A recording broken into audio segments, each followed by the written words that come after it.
Kalau istri cuma jadi ibu rumah tangga, nggak pernah bisa punya uang dong semua hidupnya.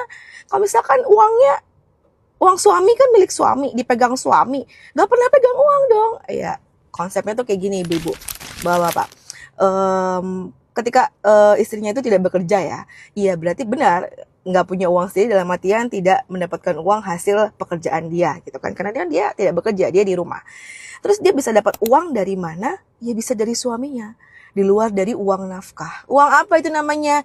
Itu namanya bersedekah. Dan sedekah sebaik-baiknya sedekah dari point of view suami itu adalah sedekah terbaik, itu adalah sedekah untuk istrinya. Jadi bisa aja suami itu nafkah, contoh misalkan nafkahnya itu untuk kebutuhan rumah tangga, kebutuhan makan, hajat segala macam 2 juta. Tapi suami transfernya itu 22 juta.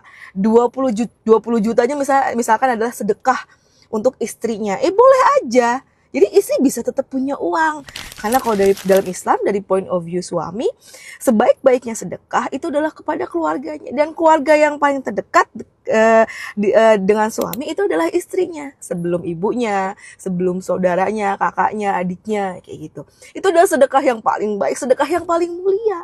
Bahkan bisa jadi ibu-ibu yang tidak bekerja itu mendapatkan uang lebih banyak dibandingkan ibu-ibu yang bekerja gitu ya. Bisa jadi loh ya, ini nggak usah jadi trigger konflik di komen ya.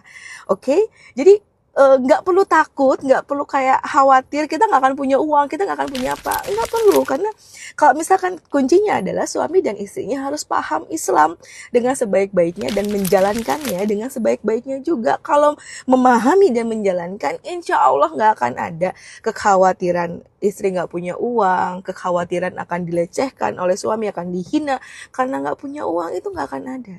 Oke, semoga Allah meridhoi rumah tangga kita.